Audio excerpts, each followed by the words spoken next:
The 1970s were more dangerous than any war zone for American children. Kids routinely played on railroad tracks, handled dangerous toys that shattered into weapons, and inhaled secondhand smoke everywhere.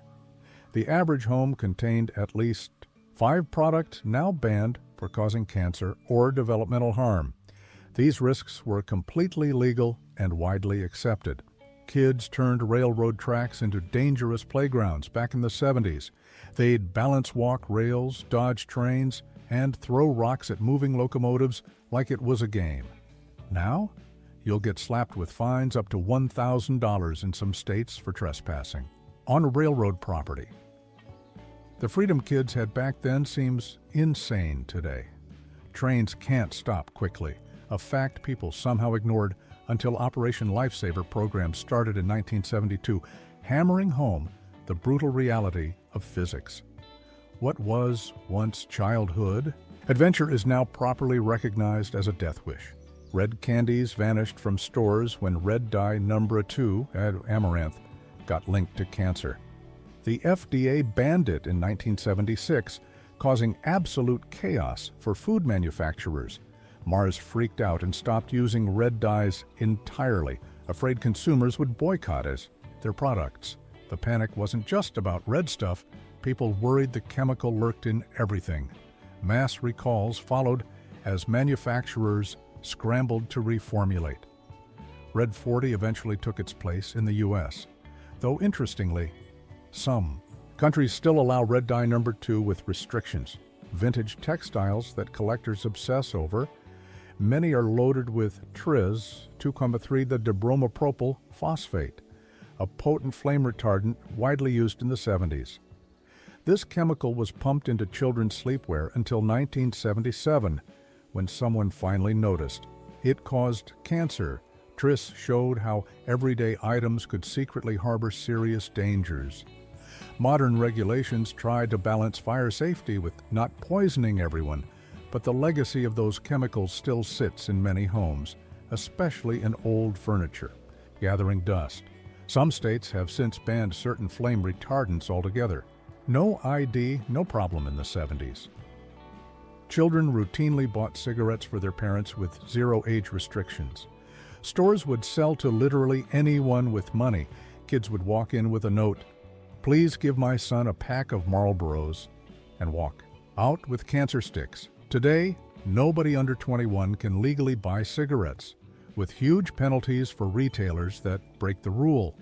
What used to be a normal chore for kids, run to the store and get mom her smokes, would now trigger a CPS investigation. The shift comes from decades of research showing how early smoking access leads to addiction. Before fidget spinners, we had clackers. If fidget spinners regularly shattered into face-slicing shrapnel. These toys featured 2 acrylic balls on a string that kids would swing to create a satisfying clack sound. The FDA banned them in 1971, after countless kids ended up with welts, bruises, and eye injuries from the exploding balls. Modern toy safety standards would never allow something so obviously dangerous, but back then, the risk was just part of the fun. Today's collectors hunt for these banned toys, now considered vintage treasures. Discover more forgotten 1970s toys that defined childhood. Ever wonder why diet sodas taste different in other countries? Blame the cyclamate ban. These artificial sweeteners were everywhere in 70s diet drinks until studies linked them to bladder cancer in rats. The U.S. banned cyclamates in 1969, forcing drink manufacturers to reformulate. Many countries still allow them, creating weird taste differences when you drink the same branded soda abroad. The science remains controversial. Cyclamates are 30-50 times sweeter than sugar and stable under heat, making them ideal for cooking, which explains the ongoing debate about their reapproval in the U.S. Turning on the TV in the early 70s meant watching a non-stop cigarette commercial parade.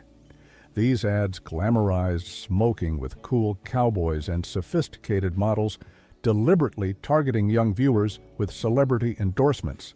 A 1971 ban killed. Cigarette ads on TV and radio, dramatically shifting public health strategy. Looking at these old ads now shows how radically attitudes have changed. Imagery that once seemed normal now looks like a death cult recruitment video.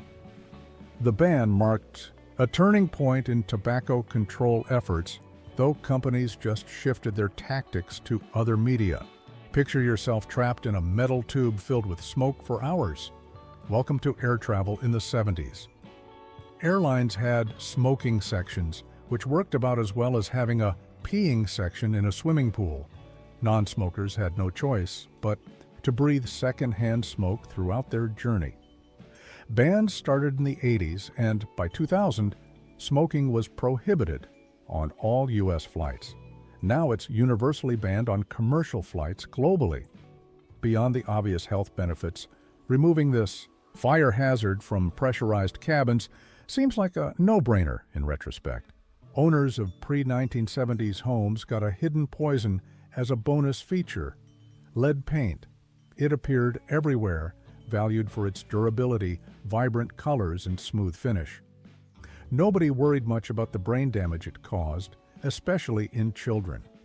The U.S. finally banned lead paint for residential use in 1978.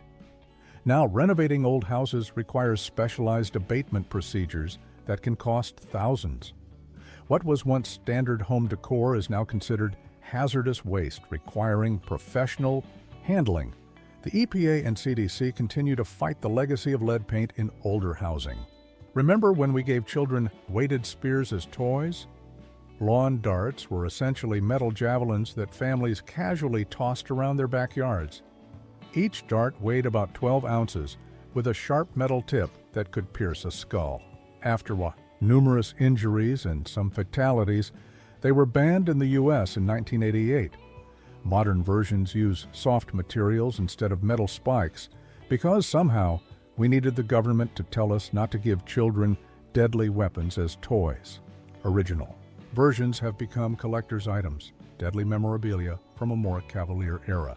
Young kids practiced for future addiction with candy cigarettes, chalky sugar sticks packaged to look exactly like real cigarettes.